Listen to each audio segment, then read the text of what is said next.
Does this contribute to the lack of standard hospitals in our cities and town? Oka agite no geta onye cho ije ezbu hospital now or say no one more two, because or there somewhere else you see how we can ije doctor we come on a watch World Cup or we see Chile and on abia, you know, I imagine situation. Does all these things now contribute to that? Na yen were good ije go there je ga agota hospitals that will attend to you it go the sure enwe hospital but no nje mother won asem no Kenechukwu. You know, no, does all these things affect it? Because about just a problem of on its own as like medical professional. This is a problem on their own side. Go ahead. About no government hospital. Can go from the government hospital perspective. And we call room. Doctor now all 9 to 4 or 5. After that time, and we're doctor not on call. And we call room. And whatever doctor and within the vicinity of the hospital. So I believe no one able to enter the hospital. Then we're a doctor on ground to serve it. I'll use myself as an experience of when I was in Amaku then. And I know in a week, one night in a call, he made up to 7 or 6 cesarean sections. Then because I'm an mother neighbor and they go a lot there. Now, for example, malaria in a year then was because do you know why? The call room is not conducive. Okwadro. Matukulu n'ime call room okwadro. I want ata. Because I want ata na moto the less than I want ata na call room. So ibulu moto gije ofu ebe alo slab na hospital. Park ebe agbado oche agbado glass. Debe your call phone. Akpo gije because okwadro. The place you got a as the call room. The messed up. So I think na bad mouth to doctors in Anoria, no gender. We got a private hospital. Okay. You're talking about private hospital. What's it up? When a government setup, there's always a doctor on ground at all times, 24 hours. I can relate to what you're saying. I lost my mom 2020, General Hospital, Onitsha. KKC treating my mom. Abia edela anyogo. Aga about my mom I went to go to Obogo. You know, if you know Onitsha very well, you know where General Hospital is at the DMS roundabout. Then you mark on Obogo the side, the head bridge. You know, imagine, and even a medicine, it was about timing. So you just go to Obogo. Why no? You see that thing about policy. Part of policy correction in hospital management includes drug revolving fund. What is drug revolving fund? A particular bulk money government to get up for this health system, this hospital. Now the necessary drugs they need here. Stock it up. Use patients go do. Now the government counterpart fund they go with from patients to replace. So that way. Among a shortage of those drugs in the stock in the pharmacy. But what we have is that the pharmacy doesn't even have it. So, doctor get treated again. So, doctor then go with Jegote. Okay, Jackie will treat you. Okay, you got medications. We treat you. So, I don't know what you're getting. Jegote. So, get over fault, yeah. The politician now prioritize funding the healthcare very well. Because before you see, now that policy work, now this kind of things you could say. About my governor, for example. I believe in the governor can want reflection. Drug ministry I solve all the problem. But because now that I don't understand the governor going go down mark yourself, just check BP never and equals. After ever I came papa governor before more I'm more than a yes.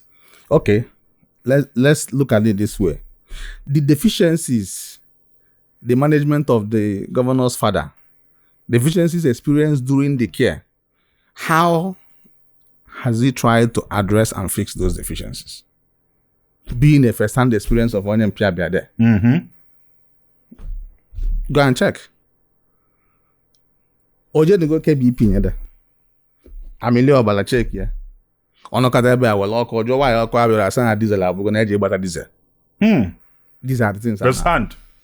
Of your first hand. ije go Amaku na emergency mmadụ eju everywhere nwere ebe a ga-anọ ịmana mmadụ nwee heart attack ebe a now so Chukwu ga-azọ onye a only God will save that person because the next person si bili agbaba Amaku ilu Amaku gịnị ga-eme ede enwe defibrillator a ga-eji wee restart the heart ọ dịrị ECG dị ebe a ọ na-alụ ọlụ ọfụma ndị na-ebe ahụ ama use ya ama read ya too asịkwanụ na ọ nwere heart attack na enwe dị ka reopen all the heart ka blood flow be again na a ga-eje ebe a na-akpọ cath lab enwere ede no ọ ga-efu no the government nọ na-eme nnọọ mkpọtụ create a system where people can go and die. Even them can be a victim of that as well because ejego nwe ndị mgbe obi anọ na-achị mgbe anyị na-eme a na-akpọ ganigani habatiti wee si SSG then n'ọkụ mana ihe ahụ na-agbagharị na enwe onye nwe heart attack n'ime unu na n'ọkwọ gọna before that chopper abịa buru njebe Abuja ma Lagos onye anagụkwa.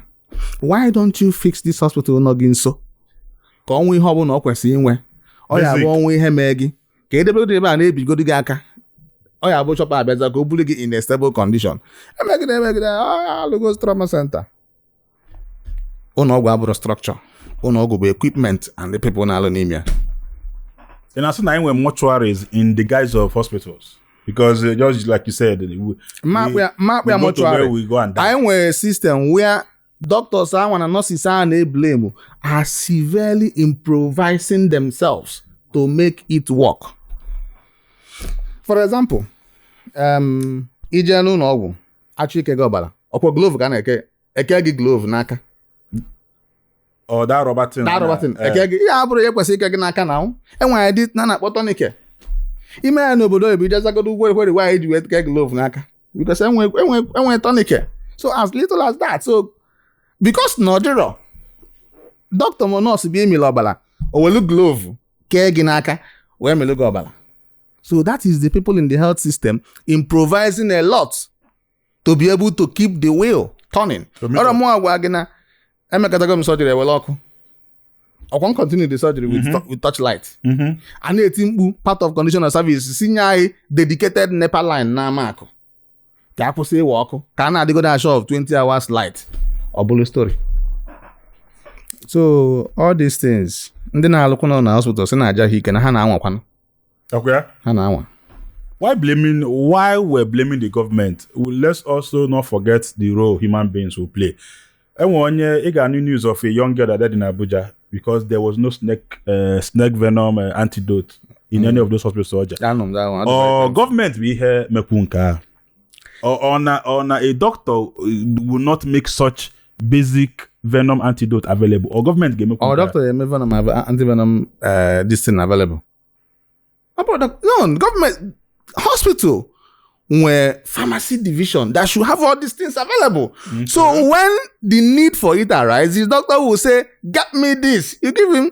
But when it's not available, can you get me? Organic medicine. So you forget the thing. So when what you need to work is not available, and we're limited to what you can improvise, you cannot improvise antivenom. So if the hospital does not have antivenom, what do you do? Who do we blame in this type of practice? You know, Ejegomu Hospital, for my sister Molonwa. I find out that Nandi midwife, na anakunwa ego ejani anwa. Say nyege wetege when I get 5,000, 10,000 ego nage nwa. I say patient yan with tissue, big tissue, with a big jig, with a big detergent. You know, these things are ill practices that are happening in government hospitals and other hospitals. Who do we blame for this? Or government? I won't go on first-hand experience this one. Let me tell you what happens. One be munwa. When you get among so it was again about munwa. Igafu and then one Macintosh. Okay. And then a lot of materials and a J feature, a butcher and all those Zabin and everything. Can one years away, because I met a cleaner guy, butcher one years away, fine. In a system where the hospital and what a provision to provide these things so that all when need to provide that so patients will now all patients be in Ebunazia.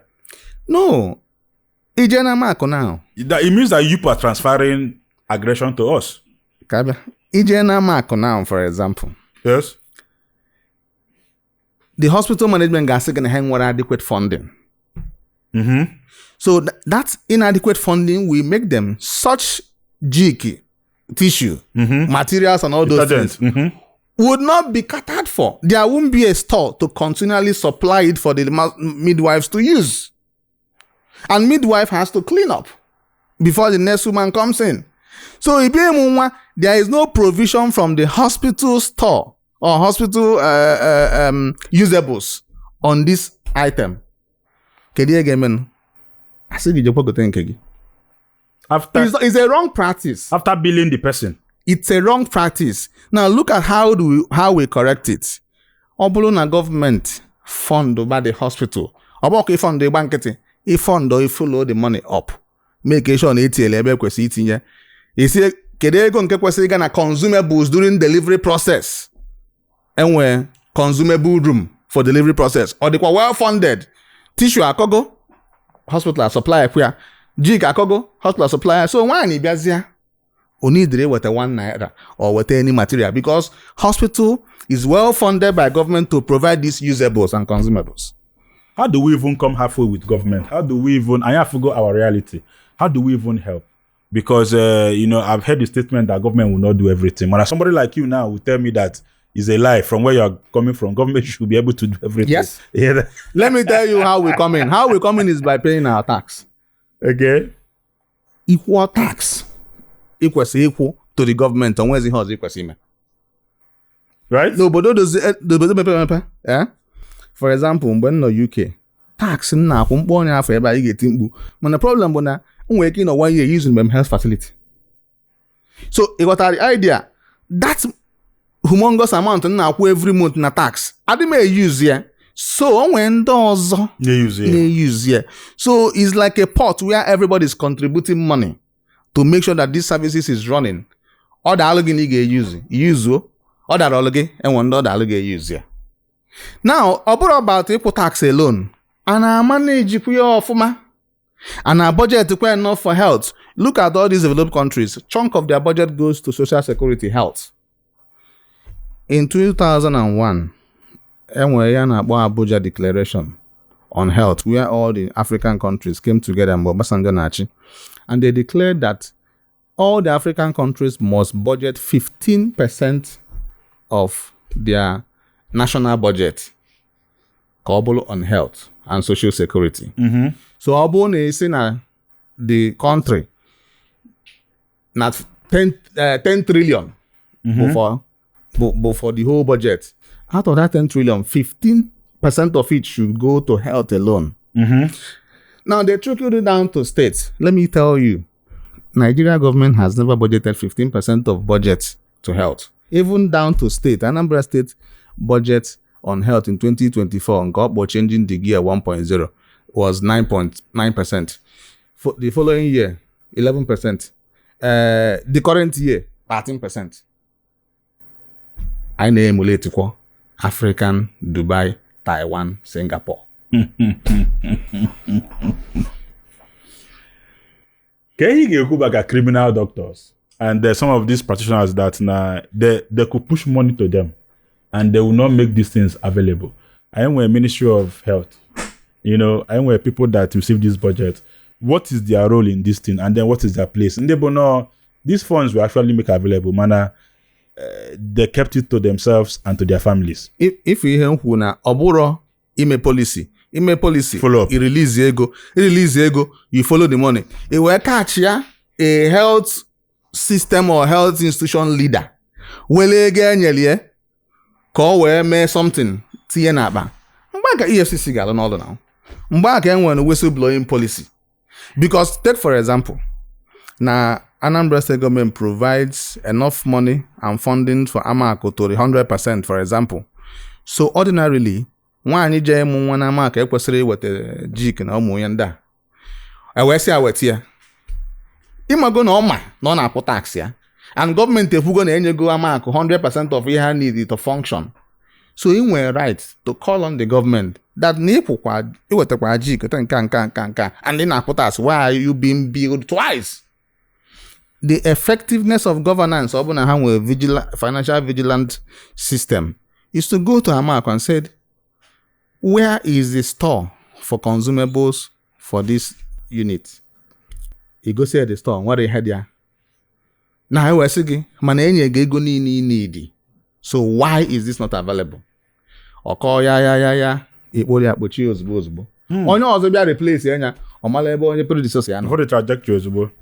or comply.